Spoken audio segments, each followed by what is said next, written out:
Welcome to my class, student. It's class 8 English grammar. We are doing chapter 8 finite and non-finite verb, and in this we are doing participle and gerund, and this is session 2. In this chapter, in this grammar, you will come to know about the difference between participles and gerund, and it's a very important chapter. Now, gerunds are words that are formed with verbs but act as noun. For example, swimming is my hobby and I go for swimming. When I write I go for swimming, it's not swimming here as a verb we are using. But I love swimming we are using as a noun. So, you are seeing the same word we are using in two forms. First as a gerunds, because gerunds are words that are formed with verbs but act as noun. And then the first one that I am going for swimming, and that is present participle, and they don't act as nouns, they are acting as a complete progressive verb, and they act as modifiers of complete progressive verbs. Now, gerund can be subject, gerunds can be object. So, one by one I will give you the examples of gerunds so that you can easily find out which are gerunds and which are present participles. Gerund as a subject. Going to parties is fun. Here you are seeing going. Going word is what? Go, that is the root verb plus ing. Here going we are using as a subject. So, it's noun. As a noun we are using going. So, here going is gerund, and gerund as an object, I enjoy reading. See, here you are seeing read is a verb plus ing, but here we are using reading as a noun. So, I enjoy reading. So, gerund as object. Now, gerunds will be subjects, subject complements, direct objects, indirect objects, and objects of preposition. Always remember, whenever you are finding present participle, verb plus ing, you will have to be very careful in knowing whether it is gerund or present participle. So, in this session, first I am describing the gerunds.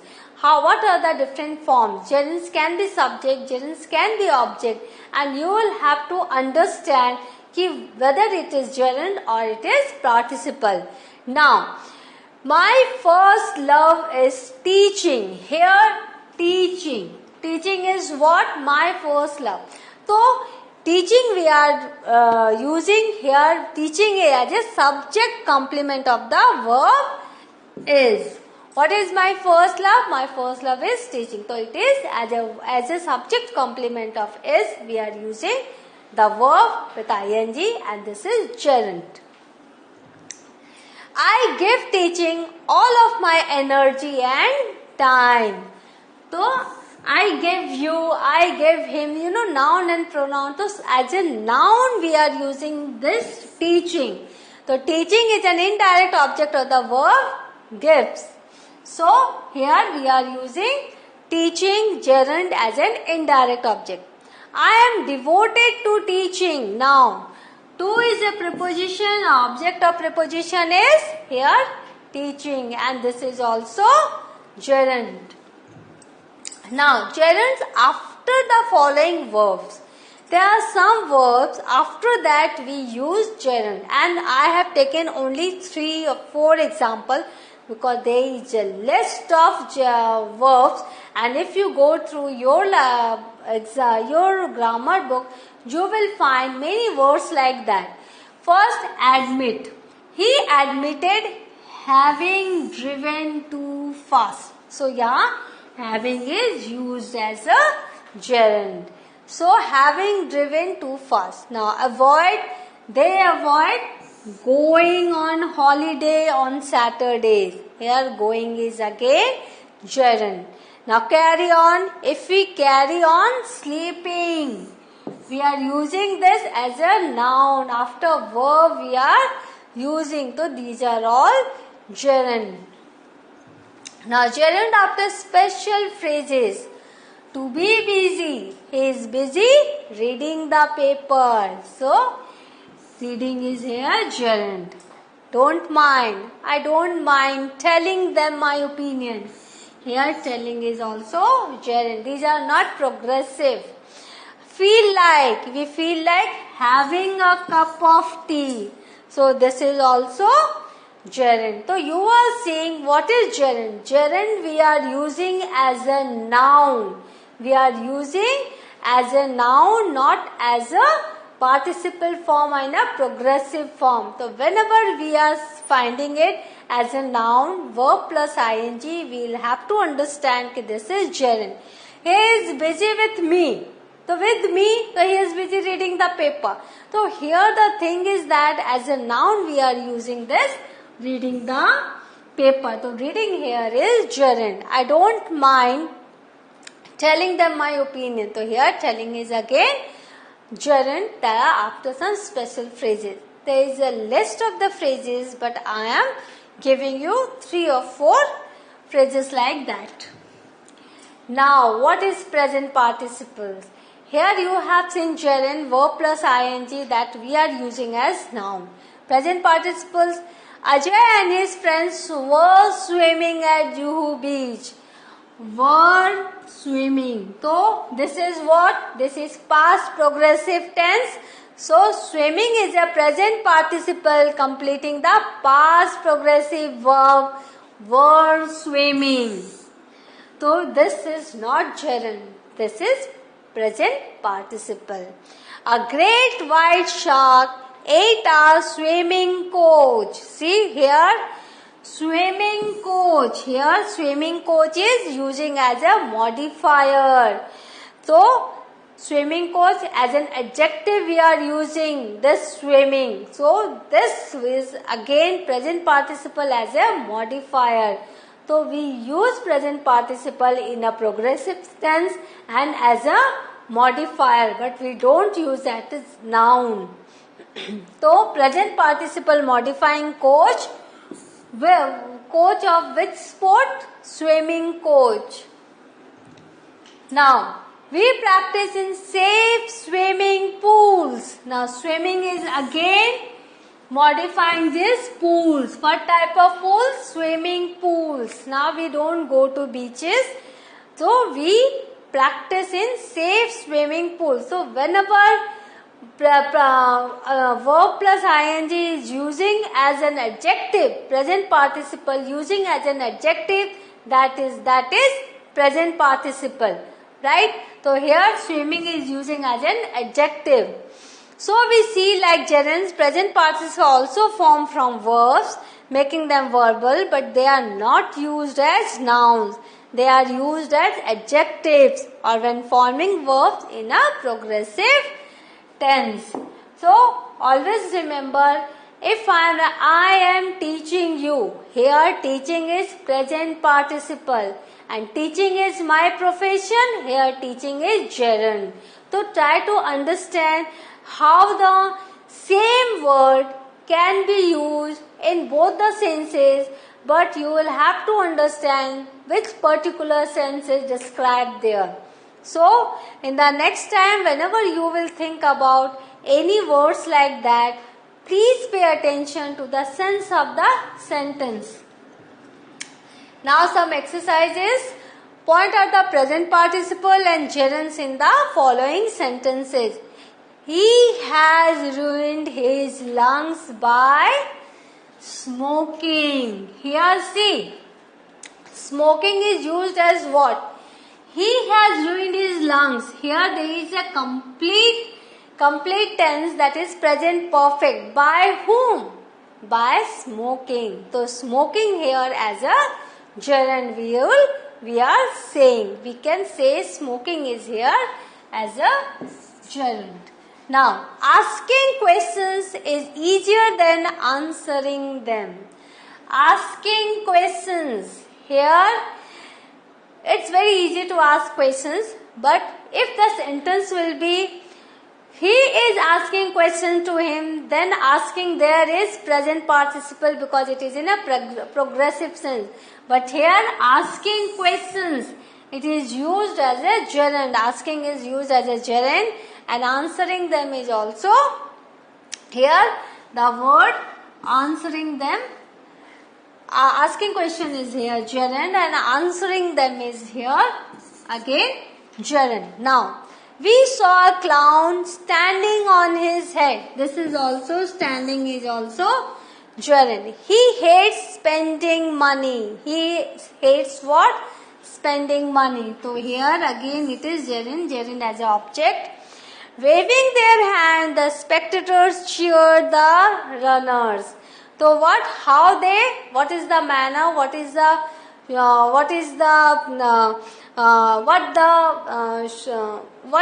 attitude or what the manners they are showing showing to cheer the runners by waving their hands. So this is also gerund. Now, we are fighting a losing battle. So here fighting is participle. It is not gerund. It is freezing cold. Here again it is participle. We are confident of winning the election. This is again gerund. This is preposition. The boy cried thinking that he would be whipped. Here cried thinking, this is also gerund. And can you teach me painting? Here again painting is gerund. Now let's see the answer again. See, smoking, gerund, object of the preposition by, asking gerund, subject of the verb is, standing, that is used like an adjective qualifying the noun clown. Now spending, gerund, object of the verb hates. So here we are see standing clown is, this is participle because it's explaining the position of the clown. Now spending is gerund, object of the verb hates. Waving, participle used like an adjective qualifying the noun spectators. Fighting is participle used to form the present continuous verb. Freezing, participle used like an adverb qualifying the adjective cold. Winning, gerund, object of the preposition of. So what you are seeing? You are seeing the answers also of the questions. So here, what have we learned? Here thinking. Thinking is again participle used like an adverb qualifying the verb cried. And painting. Painting is gerund, object of the verb teach. So students, there are some exercises here where you need to find which are the present participles and which are the gerund. As you know, gerund we use as a noun and present participle we use as a modifier, that is like an adjective, and we use as in a progressive way. So you have to understand how. So he has ruined his lungs by smoking. Smoking here is gerund because this is a preposition, object of preposition, and preposition is by. Asking questions is easier than answering them. Then there is a thing asking questions, that if you are asking questions. So here it is again, it's a qualifying questions. What is very easy? So then answering them. We saw a clown standing on his head. So what type of clown? It is standing. So this is participle. Then he hates spending money. He hates what? He hates spending money. This is gerund. Waving their hand, the spectators cheer the runners. So this is showing the adjective. What type of spectators? They are waving their heads to hands. So this is again participle. We are fighting a losing battle. This is progressive, present progressive. This is again participle. It is freezing cold. This is again participle because this is your progressive, present progressive. We are confident of winning the election. This is gerund because it is a object of preposition of. The boy cried thinking that he would be whipped. So the here thinking is your participle because this is modifying the boy's condition. Can you teach me painting? Here painting is your gerund. Now here the answers are smoking, gerund object of the preposition by asking gerund subject of the verb is standing participle used like an adjective qualifying the noun clown, spending gerund object of the verb hates, waving participle used like an adjective qualifying the noun spectators, fighting participle used to form the present continuous verb, freezing that is again participle used like an adverb qualifying the adjective cold, winning that is gerund object of the preposition of, thinking that is participle used like an adverb qualifying the verb cried, and painting that is gerund object of the verb teach. So what have we learned today? We have learned what is gerund, what is participle. We have clearly seen the distinction between these two things, and the word is the same, but in what context it is used, then it changes its meaning. So next time, whenever you will find any verb with ing, please go through this session and try to understand which particular part of grammar is that, whether it is gerund or participle. In the next class, I will meet again and I will tell you a very important part of grammar. Till then, have a good revision. Thank you.